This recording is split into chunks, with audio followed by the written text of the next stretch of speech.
পথে যোগ্য চাকরিহারা শিক্ষকদের বিকাশ ভবন অভিযান, তুলকালাম পরিস্থিতি একেবারে বিকাশ ভবন চত্বর জুড়ে। সেই ছবি একেবারে দেখাচ্ছি আপনাদের। অভিযান ঘিরে ধুন্ধুমার বিকাশ ভবন চত্বর। ধস্তাধস্তিতে ভাঙলো বিকাশ ভবনের গেট, মেন গেট ভেঙে বিকাশ ভবনে চাকরিহারারা। পুলিশের সঙ্গে তুমুল ধস্তাধস্তি, চাকরিহারাদের একেবারে তুলকালাম কাণ্ড। ধস্তাধস্তিতে অসুস্থ একাধিক শিক্ষক শিক্ষিকা, সেই ছবি একেবারে দেখাচ্ছি আপনাদেরকে। রাস্তায় বসে বিক্ষোভ চাকরিহারাদের, ফের পথে চাকরিহারা শিক্ষক শিক্ষিকারা।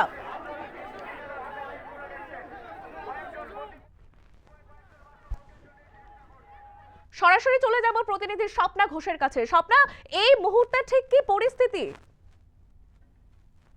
জানিয়ে রাখবো, এই মুহূর্তে কিন্তু দফায় দফায় চরম উত্তেজনা সৃষ্টি হচ্ছে কার্যত পুলিশের সঙ্গে চাকরিহারা শিক্ষকদের। আমাদের সামনে কিন্তু সেই ছবি উঠে আসছে।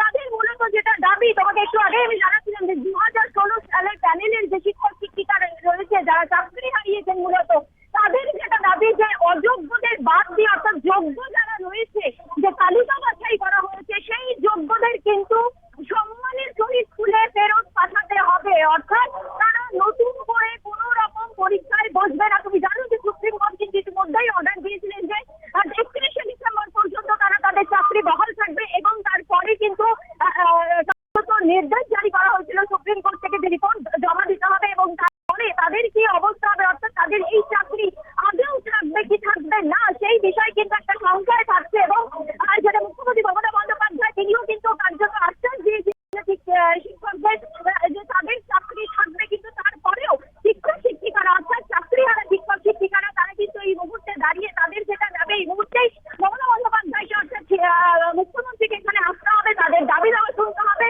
এবং যতক্ষণ না তিনি আসছেন ততক্ষণ, অর্থাৎ 24 ঘন্টা কিন্তু তারা এইভাবে বিকাশ ভবন চত্বর ঘেরাও করে রাখবে।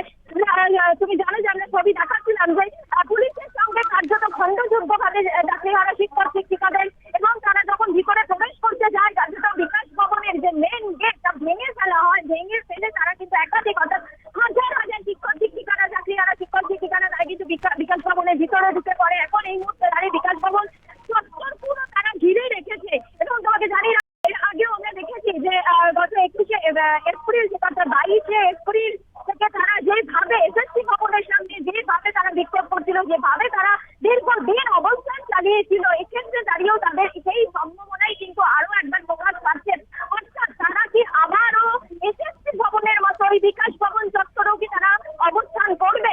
এখন পর্যন্ত সূত্র মারফত যেটা খবর, তারা 24 ঘন্টার জন্য, অর্থাৎ আজ 24 ঘন্টার জন্য তারা এখানে অবস্থান করবে। তবে এই অবস্থান আগামী দিনও এগিয়ে নিয়ে যাবে কিনা, সে কিন্তু তারা পরেই জানাবে। দৃষ্টি স্বপ্না, আমরা এর আগেও দেখেছি, এবারও দেখছি, বারবার দেখছি যে যেই যোগ্য চাকরিহারা শিক্ষকদের, যেই শিক্ষক শিক্ষিকাদের স্কুলে থাকার কথা, ডাস্ট বোর্ড নিয়ে থাকার কথা, বাচ্চাদেরকে পড়াশোনার করানোর কথা, আজকে সেই চাকরিহারা শিক্ষকরাই কিন্তু রাস্তায় বসে বিক্ষোভ করছে। কোন পথে মিলবে তাদের সুরাহা, স্বপ্না?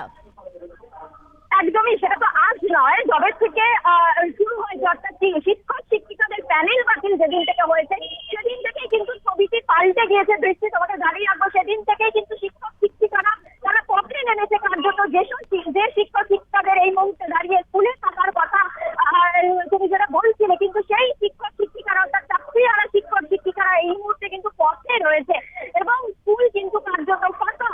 এই মুহূর্তে দাঁড়িয়ে তাদের যেটা দাবি যে তারা ততক্ষণ পর্যন্ত স্কুলে ফিরবে না, যতক্ষণ পর্যন্ত বা যতদিন পর্যন্ত তাদের এই দাবি দেওয়া মানা হয়। শুধুমাত্র মায়না বাড়ালে, শুধুমাত্র বেতন বাড়ালেই কিন্তু তারা ফিরবে না। তাদের যেটা দাবি, অর্থাৎ তাদের যোগ্য সম্মানের সঙ্গে, আবারও বলছি, যোগ্য সম্মানের সঙ্গে কিন্তু তাদের স্কুলে পাঠাতে হবে। অর্থাৎ সম্মান যতদিন না আসবে তারা কিন্তু তাদের দাবি থেকে পিছু হাঁটবে না। কারণ তারা যেটা বলছেন যে বেতন বাড়ালেই কিন্তু সব সমস্যার সমাধান হয়ে যায় না, তাদের চাকরির স্থায়িত্ব যেমন দিতে হবে। ধন্যবাদ স্বপ্না, পরিস্থিতির উপর নজর রাখো।